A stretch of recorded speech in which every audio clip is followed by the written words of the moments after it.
এই নিয়ে আলোচনার জন্য স্টুডিওতে আছেন সহকর্মী ওমর ইনান। সরাসরি যাচ্ছে তার কাছে। ইনান, আপনাকে স্বাগতম। ধন্যবাদ। ইরানের প্রেসিডেন্ট ইব্রাহিম রাইসির মৃত্যুর সবশেষ কি তথ্য আছে আপনার কাছে?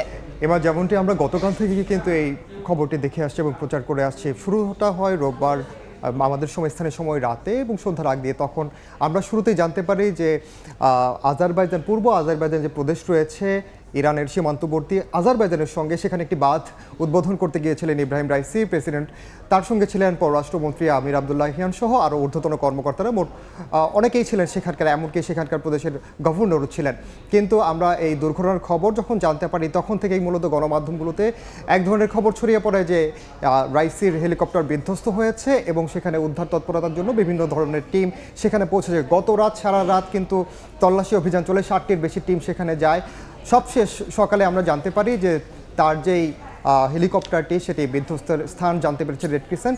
আমরা একটু দেখে আসি আসলে সবশেষ পরিস্থিতি আসলে কি রয়েছে ইব্রাহিম রাইসি এবং ইরানের পররাষ্ট্রমন্ত্রীর মৃত্যুকে ঘিরে। রোববার ইরানের পূর্ব আজারবাইজান প্রদেশের জোলফা এলাকার কাছে হেলিকপ্টার দুর্ঘটনাটি হয় যেমনটি বলছিলাম, এবং 12 ঘন্টার বেশি সময় ধরে তল্লাশি অভিযান চালানো হয়, সেখানে উদ্ধার অভিযান চালানো হয়।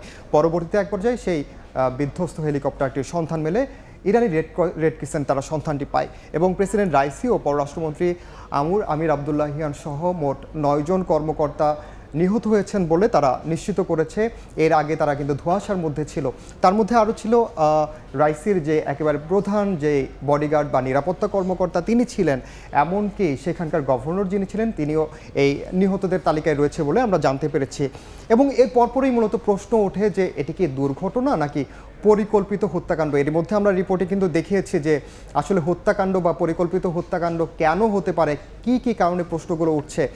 এই প্রশ্নগুলোর অন্যতম কারণ যদি মোটা দাগে যদি আমরা বিশ্লেষণ করি, তাহলে ইব্রাহিম রাইসির শাসনামলে তার যে অবস্থান, বিশেষ করে ইসরায়েল এবং পশ্চিমাদের বিরুদ্ধে তার যে কট্টর নীতি, সেগুলো কিন্তু সেই বিষয়টি জানার আগে আপনার কাছে আমি জানতে চাচ্ছি, এই যে আপনি বললেন যে গতকাল হেলিকপ্টার বিধ্বস্ত হয়েছে এবং আজকে রাষ্ট্রীয় গণমাধ্যম নিশ্চিত করেছে রাইসি এবং তার সঙ্গে যারা ছিলেন তাদের মৃত্যুর খবরটি। এই যে মাঝখানে এতটি সময় পার হয়ে গেল, এই সময় কিন্তু আসলে পুরো বিশ্বে একটি ধোঁয়াশার সৃষ্টি হয়েছে। তো আসলে কি এটিকে আপনি হত্যাকাণ্ড বলবেন নাকি আসলে এটি একটি পরিকল্পিত?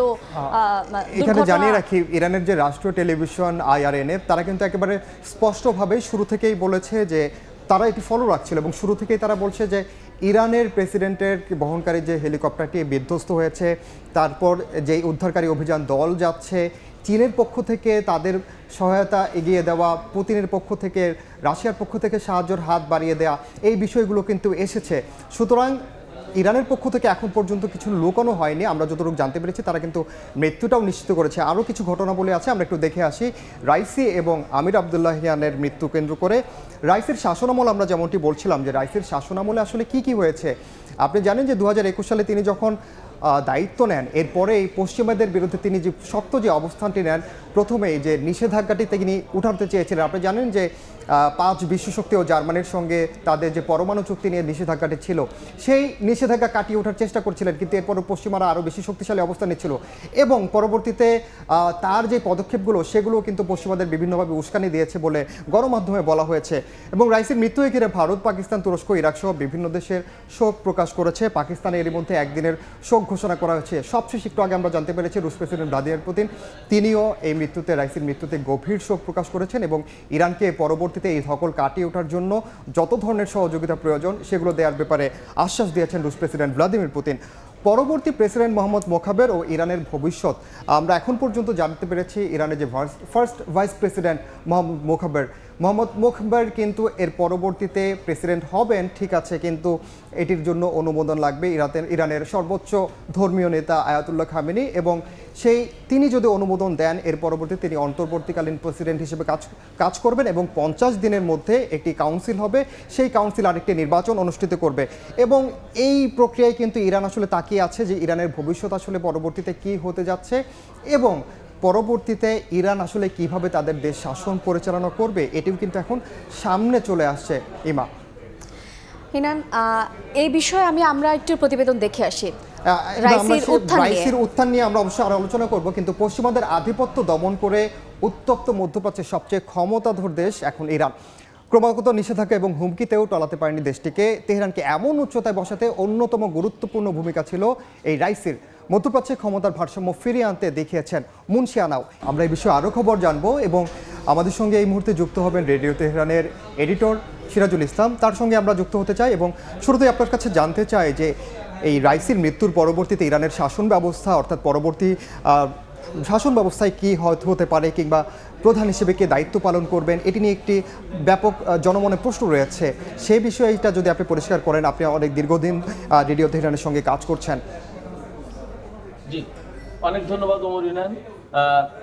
ইসলামী প্রজাতন্ত্রী ইরানের প্রেসিডেন্ট সাইদ ইব্রাহিম রাইসির নিহত হওয়ার ঘটনার পর প্রশাসনিক কোনো জটিলতা সৃষ্টির কোনো কারণ নেই ইরানে।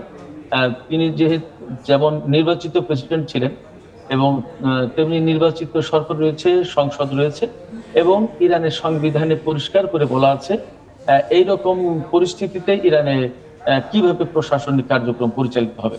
ইরানের সংবিধান বলছে যে দেশের প্রেসিডেন্ট প্রধান নির্বাহী কর্মকর্তা হিসেবে দেশের প্রেসিডেন্ট যদি মারা যান বা দায়িত্ব পালনে অক্ষম হন বা অপসারিত হন, তাহলে প্রথম ফার্স্ট ভাইস প্রেসিডেন্ট ভারপ্রাপ্ত প্রেসিডেন্ট হিসেবে দায়িত্ব পালন করবেন। এবং সেই হিসেবে অলরেডি আজকেই মন্ত্রিসভার জরুরি বৈঠক করেছেন দেশের ফার্স্ট ভাইস প্রেসিডেন্ট মোহাম্মদ মুকবের।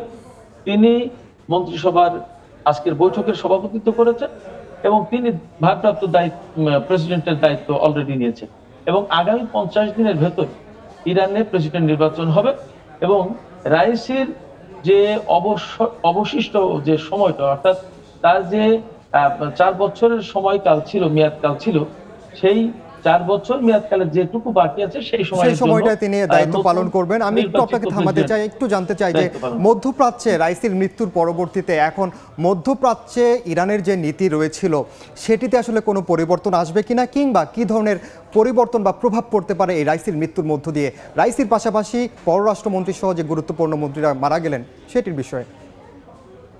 একটা বিষয় হচ্ছে যে প্রেসিডেন্ট রাইসি এবং পররাষ্ট্রমন্ত্রী হোসেন আমির আবদুল্লাহিয়ান দুইজন অত্যন্ত তুখোড় প্রশাসনিক কর্মকর্তা এবং একজন তুখোড় পররাষ্ট্রমন্ত্রী নিহত হওয়ার ঘটনা ইরানের জন্য নিশ্চয়ই একটা বিপর্যয়, একটা বড় ধরনের হোঁচট আঘাত। কিন্তু এর মানে এই নয় ইরানের অন্তত শাসন কাঠামো বা সরকার ব্যবস্থা যেটি প্রতিষ্ঠিত হয়েছে এবং আজ 45 বছরের বেশি সময় ইরানের বিপ্লবী সরকার চলছে, তাতে বড় কোনো পরিবর্তন, বড় কোনো রকমের বাধা বিঘ্ন সৃষ্টির কোনো কারণ নেই। মধ্যপ্রাচ্যের পরিস্থিতিতেও ইরানের যে নীতি ছিল সেই নীতিতে কোনো পরিবর্তন আসবে না, কারণ ইরানের মধ্যপ্রাচ্যে বা আন্তর্জাতিক অঙ্গনে যে নীতি গ্রহণ করা হয় সেই নীতি যে শুধুমাত্র প্রেসিডেন্ট বা পররাষ্ট্রমন্ত্রী ঠিক করেন তা কিন্তু নয়। ইরানের আমরা সবাই জানি যে একজন সর্বোচ্চ নেতা রয়েছেন সুপ্রিম লিডার।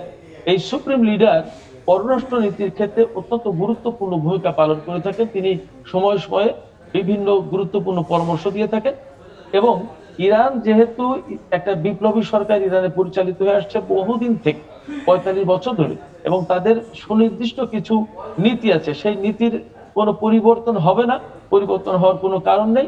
আমরা দেখেছি রাইসি সরকারকে অতি বিপ্লবী সরকার বলা হয়, একটু নরম একটু মধ্যপন্থার সরকার ছিল রুহানির সরকার, কিন্তু ইসরায়েলের ব্যাপারে আমেরিকার ব্যাপারে কারণে কিন্তু কোনো নীতিত্ব পরিবর্তন ছিল না।